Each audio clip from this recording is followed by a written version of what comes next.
आपणा सर्वांचं आपल्या ओम चैतन्य उपासना केंद्र या यूट्यूब चॅनलमध्ये सहर्ष स्वागत आहे। आपण ग्रहण निर्णय याविषयी विशेष माहिती पाहतोय। चंद्रग्रहण अथवा सूर्यग्रहण जोपर्यंत डोळ्यांनी दिसत असेल तोपर्यंत पुण्यकाळ असतो। चंद्रबिंब अथवा सूर्यबिंब ग्रस्त असताना जर एखाद्या ठिकाणी अस्त पावेल तर त्यानंतर दुसऱ्या ठिकाणी ते ग्रहण दिसेल, पण पहिल्या ठिकाणी ते ग्रहण डोळ्यांनी दिसत नसते, म्हणून अस्तानंतर तेथे पुण्यकाल नसतो। त्याप्रमाणे दोहोंपैकी कोणतेही बिंब जर ग्रहण लागलेल्या स्थितीत उदय पावेल तर उदयाच्या आधी पुण्यकाल नाही। ढगांमुळे जर डोळ्यांनी ग्रहण दिसत नसेल तर शास्त्ररीत्या स्पर्शकाल व मोक्षकालही समजून घेऊन स्नानदानादिक कर्मे करावीत। रविवारी सूर्यग्रहण आणि सोमवारी चंद्रग्रहण अशी जर असतील तर त्यांना चूडामणी ग्रहण असे नाव आहे। अशा ग्रहणात दानादिक केले असता अनंत फळ मिळते। ग्रहणाच्या स्पर्शकाली स्नान, मध्यकाली होम, देवार्चन आणि श्राद्ध व सुटत असताना दान आणि सुटल्यानंतर स्नान अशी कर्मे क्रमाने करावीत। अंघोळीला पाणी घेण्याविषयी कमी अधिकपणा, कडक पाण्यापेक्षा थंड पाणी पुण्यकारक, दुसऱ्याने दिलेल्या पाण्यापेक्षा स्वतः घेतलेले पुण्यकारक, पाणी वर काढून स्नान करण्यापेक्षा भूमीत असलेल्या पाण्याने स्नान करणे अधिक पुण्यकारक, त्यापेक्षा वाहते पाणी पुण्यकारक, वाहत्या पाण्यापेक्षा सरोवराचे पाणी पुण्यकारक, सरोवराच्या पाण्यापेक्षा नदीचे पाणी पुण्यकर। याप्रमाणे तीर्थे, नदी, गंगा व समुद्र यांचे पाणी एकापेक्षा दुसरे अधिक पुण्यकर। ग्रहणात वस्त्रासह स्नान करावे। अशा स्नानाला काही ग्रंथकारांनी मुक्ती स्नान म्हटले आहे। ते मुक्ती स्नान जर केले नाही तर सुटकीपणा जात नाही। ग्रहणाच्या स्नानाला मंत्राची जरुरी नसते। सवाष्णींनी गळ्याखालून स्नान करावे।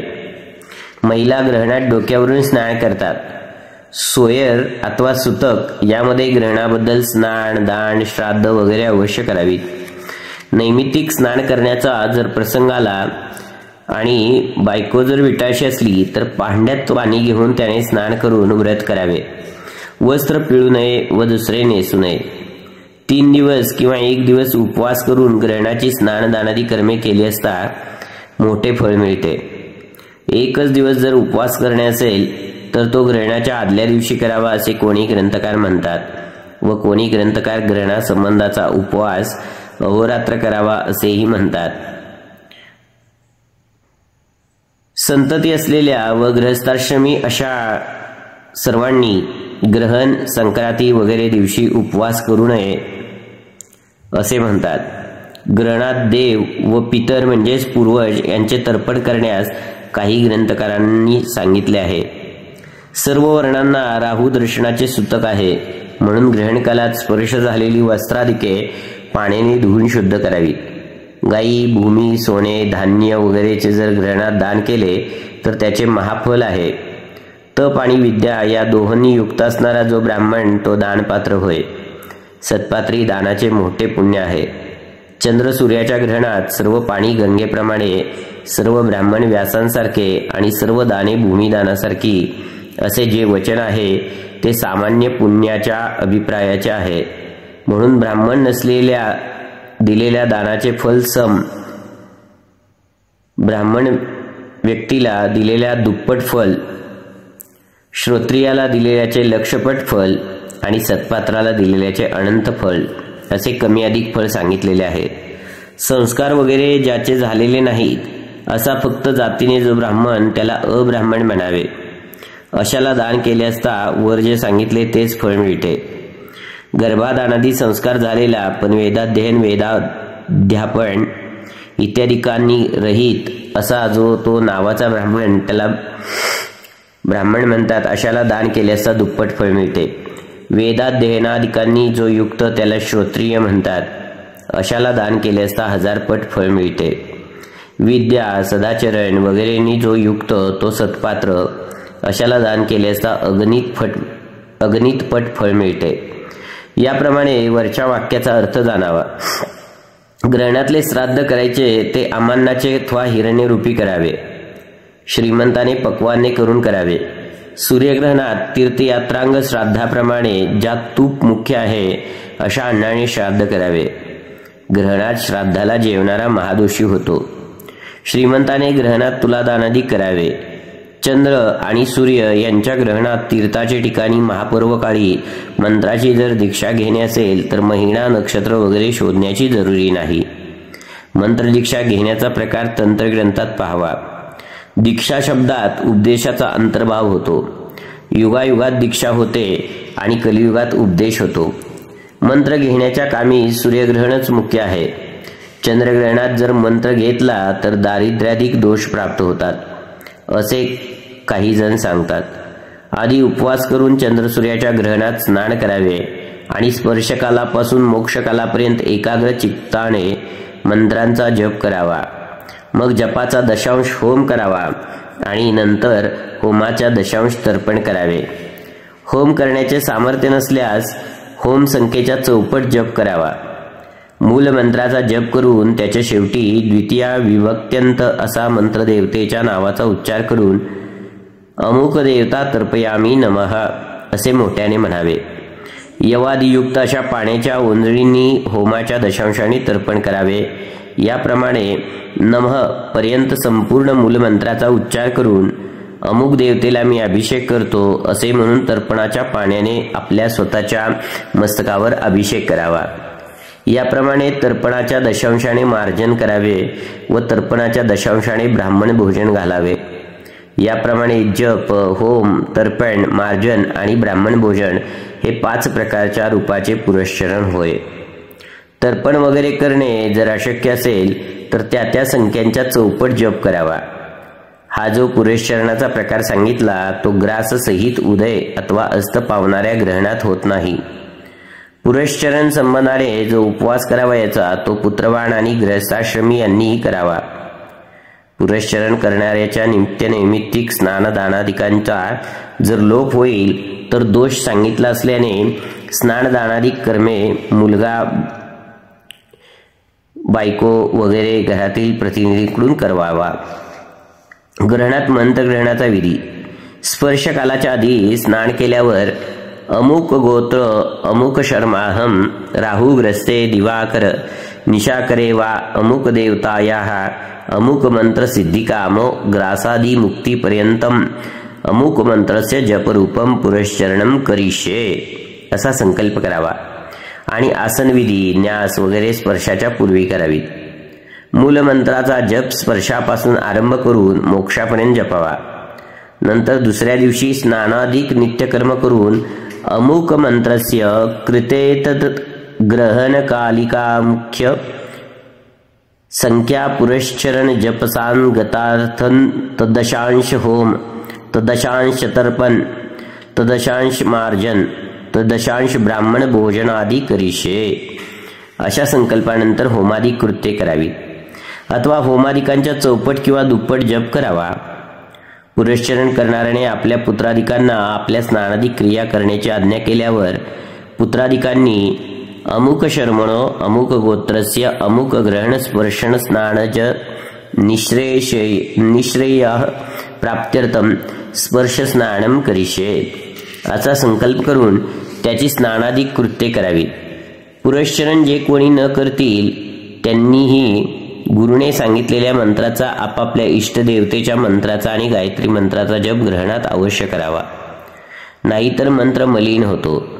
ग्रहणात जर झोप घेतली तर रोग, मूत्रोत्सर्ग केला तर दारिद्र्य, शौचाला गेल्यास कृमीजन्म, मैथून केल्यास ताग, गावडुकराचा जन्म, अभ्यंग केल्यास कोड आणि जेवण केल्यास नरक प्राप्ती अशी फळे सांगितलेली आहेत. ग्रहणाच्या पूर्वी शिजवलेले अन्न ग्रहण सुटल्यावर टाकून द्यावे. ग्रहणातले पाणी प्यायले तर पादकृच्छ प्रायश्चित्त सांगितले आहे म्हणून ते पाणी टाकून द्यावे.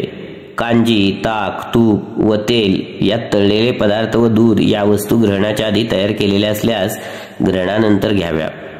तूप, लोणची व दूध यात ग्रहणाच्या वेळी दर्भ घालावेत. ग्रहण वेद विचार.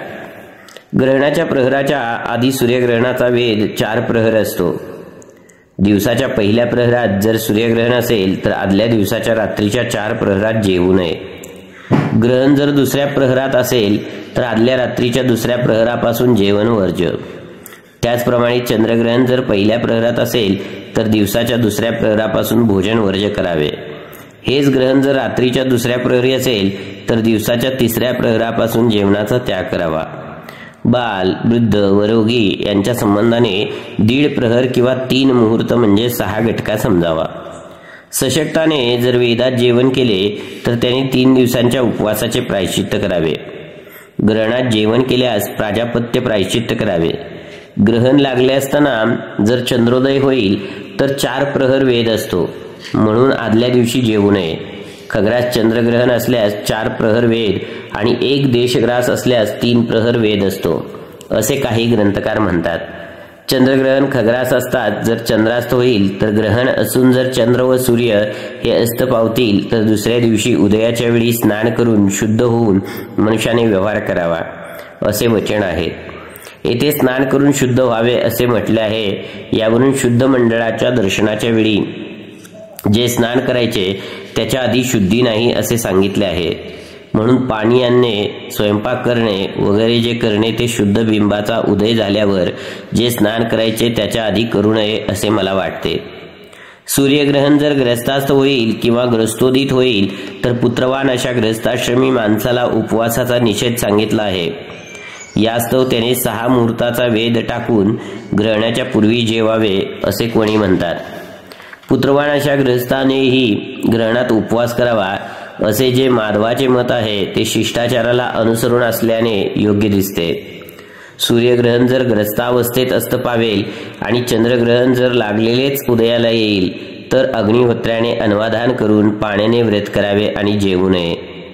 चंद्रग्रहण जर ग्रस्तास्त असले तरी दुसऱ्या दिवशी संध्या होम वगैरे करण्यात दोष नाही. ग्रहण थोड्या वेळात सुटेल असा जर शास्त्राधार कळला तर ते सुटण्याच्या वेळेनंतर स्नान करून होमाधिक कृत्ये करावीत. फार वेळाने सुटणारे असल्यास होम काळची वेळ निघून जाते, म्हणून ग्रहण लागलेलेच बिंब उदय पावण्याच्या प्रमाणे ग्रस्त स्थितीत अस्त पावलेल्या ग्रहणातही संध्या होम वगैरे करून शास्त्रीयरित्या ग्रहण सुटण्याचा जो काळ ठरेल त्या काळी स्नान करून ब्रह्मयज्ञादी नित्यकर्म करावे असे मला वाटते. दर्श श्राद्ध व संक्रांती श्राद्ध यांची प्रसंगसिद्धी अमावस्येच्या दिवशी ग्रहण निमित्तिक श्राद्ध केल्याने होते. ग्रहणाच्या दिवशी जर पित्राधिक वार्षिक श्राद्ध आले तर शक्य असल्यास ते अन्नानेच करावे. ब्राह्मणाधिक न मिळाल्यास ते अमानाचे किंवा हिरण्यद्वारा करावे. ग्रहण शुभाशुभ निर्णय. स्वतःच्या जन्मराशीपासून 3ऱ्या, 6व्या, 11व्या आणि 10व्या राशीवर झालेले ग्रहण शुभकारक होय. 2ऱ्या, 7व्या, 9व्या आणि 5व्या यावर झालेले मध्यम होय. जन्म अथवा तनुस्थान 4थे स्थान, 8वे स्थान आणि 10वे स्थान या राशीवर झालेले अशुभ फळाचे होय. ज्याच्या जन्मराशीवर अथवा जन्मनक्षत्रावर ग्रहण होते त्याला ते विशेष हानिकारक असते, म्हणून त्याने गर्गाधिकांनी सांगितलेली शांती करावी अथवा बिंबदान करावे. बिंबदानाचा प्रकार असा: चंद्रग्रहण असल्यास रुपयाचे चंद्रबिंब व सोन्याचे नागबिंब आणि सूर्यग्रहण असल्यास सोन्याचे सूर्यबिंब व सोन्याचेच नागबिंब करून ते तुपाने भरलेल्या तांब्याच्या भांड्यात किंवा काशाच्या भांड्यात ठेवून तीळ, वस्त्र, दक्षिणा वगैरे साहित्य तयार करून मम जन्मराशी जन्मनक्षत्र स्थिता अमुक ग्रहण सूचित सर्वानिष्ट प्रशांतीपूर्वकम 11 स्थान स्थित ग्रहण सूचित शुभफलावाप्तये बिंबदान करिष्ये असा संकल्प करून चंद्र, सूर्य व राहू यांचे ध्यान करून त्यांना नमस्कार करावा आणि नंतर तमोमय महाभीम सोम सूर्य विमर्दन होम तारा प्रदानेन मो शांती प्रदोद्भव विधुन्तुद नमस्तुभ्यं सिंहानंदनाच्युत दाने नानेन नागस्य रक्षमा वेद जापद्वयात असा मंत्र उच्चारून इदम सवर्णम राहू बिंब नागम सवर्णम रवी बिंब राजतम चंद्रबिंब वा घृतपूर्ण कांस्य पात्र निहितम यथाशक्ती तिल वस्त्र दक्षिणा सहितम ग्रहण सुचितारिष्ट विनाशार्थम शुभफल प्राप्त्यर्थम च तुभ्यमहम संप्रददे या दान देण्याच्या वाक्याने आधी पूजा केलेल्या साधकाला त्याचे दान द्यावे. बिंब म्हणजे प्रतिमा. यालाच अनुसरून 4थ्या वगैरे अनिष्ट स्थानी जरी ग्रहण झाले तरी दान करावे असे वाटते. ज्याच्या जन्मराश्याधिकात ग्रहण होते त्याने सूर्यबिंब अथवा चंद्रबिंब यांचे अवलोकन करू नये। इतरांनी देखील वस्त्र, पाणी वगैरेतून बिंब पाहावे, नुसत्या दृष्टीने पाहू नये। खग्रास चंद्रग्रहण असल्यास द्वादशीपासून तृतीयेपर्यंत 7 दिवस कोणाचेही मंगल कार्य करू नये। खग्रास सूर्यग्रहण असल्यास एकादशीपासून चतुर्थी अखेरपर्यंतचे दिवस मंगल कार्यासाठी वर्ज्य करावेत। खंडग्रहण असल्यास चतुर्दशादी 3 दिवस मंगल कार्यार्थ वर्ज्य करावेत। ग्रासाचे चरण जसे कमी अधिक होतील त्या अंमनाने दिवसांचेही प्रमाण कमी जास्त योजावे असे ज्योतिष ग्रंथात सांगितलेले आहे। ग्रहणाच्या स्थितीत जर अस्त होत असेल तर आधीचे 3 दिवस टाकावेत।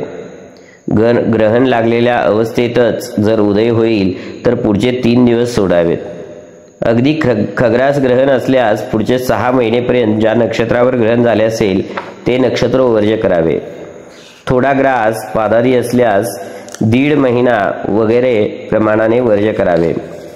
पूर्वी दान करण्याचा संकल्प केलेल्या द्रव्याचे दान जर ग्रहणात केले तर द्विगुणित होते। याप्रमाणे येथे ग्रहण निर्णयाचा 31वा उद्देश संपला।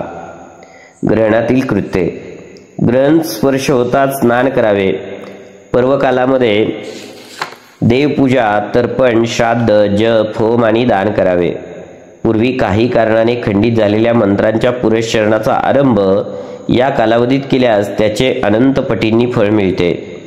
ग्रहण कालामध्ये झोप, मलमूत्र विसर्जन, अभ्यंग, संपूर्ण शरीराला कोमट तेल लावून ते शरीरात जिरेपर्यंत मर्दन करणे, भोजन आणि कामविषयी सेवन ही कर्मे करू नयेत।